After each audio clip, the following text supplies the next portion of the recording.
Bonjour, j'ai fait un DVD et sur cette DVD je couvre beaucoup de choses, mais je n'ai pas couvert le noir sur noir. Donc, ici ça va être le sujet que je vais shooter. Le DVD c'est triste parce que c'est que en anglais, hein, je suis désolé. Bon, reviens au produit.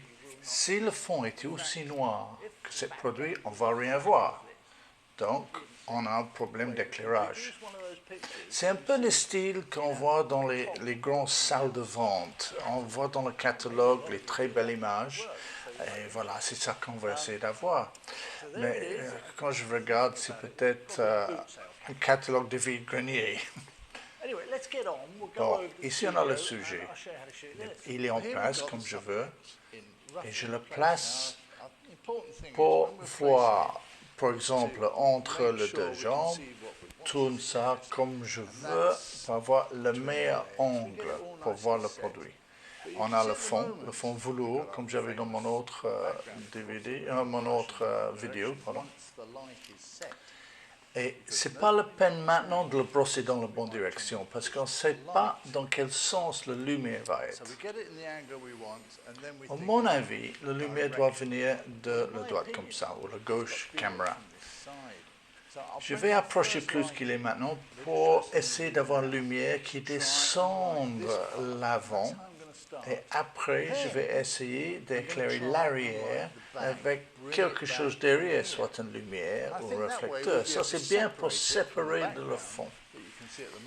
Je commence bêtement avec un morceau de papier calque. J'ai les rouleaux de papier calque, très facile. Et on peut, si on veut plus doux, on peut doubler le calque. Donc, c'est vraiment une question de goût. Et bêtement, j'ai mis derrière la lumière la moins chère que tout le monde peut utiliser. Il coûte 15 € dans tous les bricots au monde. C'est les bêtes lumières de garage. Et c'est tout que je vais utiliser pour cette image. Et ils sont très bien. Crois-moi, j'utilise beaucoup. Regarde la lumière sur mon visage. Pas mal. Ok. La prochaine chose qu'il faut faire, c'est créer la lumière derrière. Bon, je fais ça avec un réflecteur. C'est très simple. Il ne faut pas une deuxième lumière. Donc, je entre et je joue. Vous allez voir de cette caméra-ci. Voilà, vous allez voir que ça fait. Donc, juste en train de bouger ça, ça sépare bien le chat de le fond. Il n'y a pas de recette, il ne faut pas oublier, dans les photos, il n'y a pas de recette.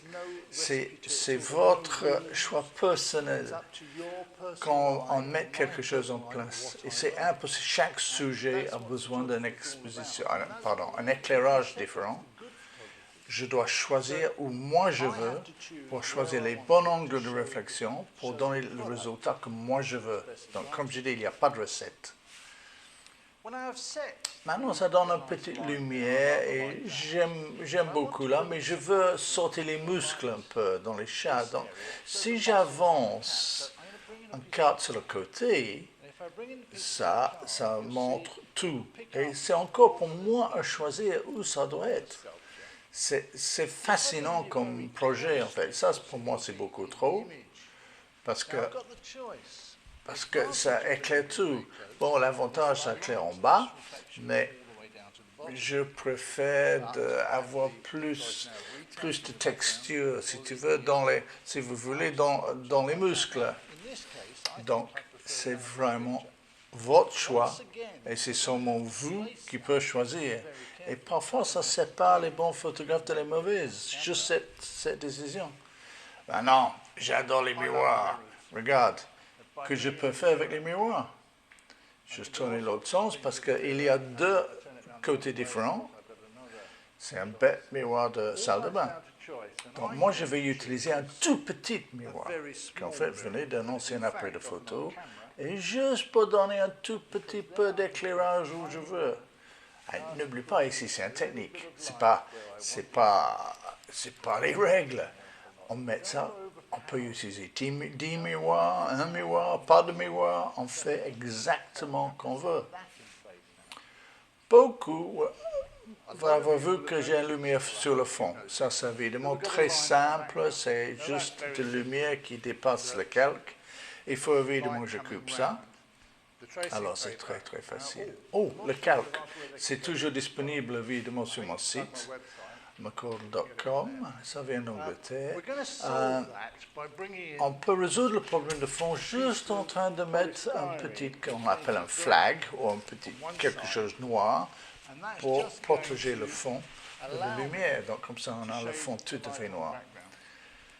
Maintenant, la chose, c'est de nettoyer le produit, mais c'est très important. On vient de placer tout dans l'éclairage 1 mm près, donc il faut bien bloquer le produit avant le bouge. Comme ça, il peut remettre exactement le même endroit. Sinon, tous les petits miroirs ne vont pas faire la même chose. Ça, c'est très important. Ça s'appelle blocking the product en anglais.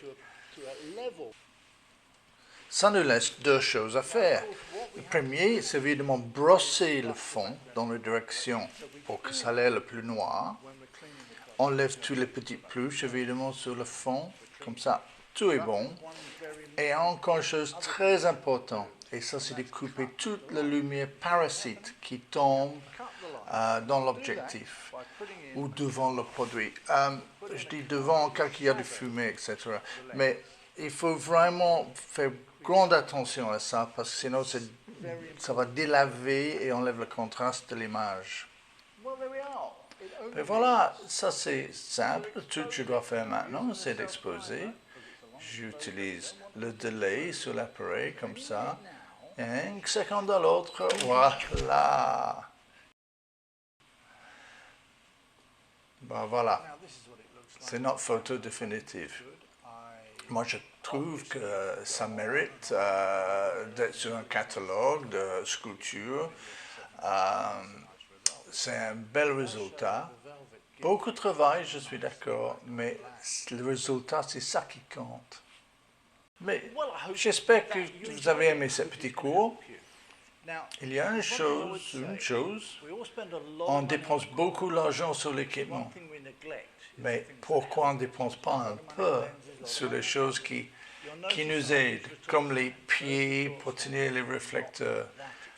C'est très important et ça facilite le travail énormément. Vous allez bénéficier énormément d'avoir 2 ou 3 choses comme ça. Ils ne sont pas aussi chers que ça. Ils sont disponibles sur mccord.com, sur mon magasin. Bye!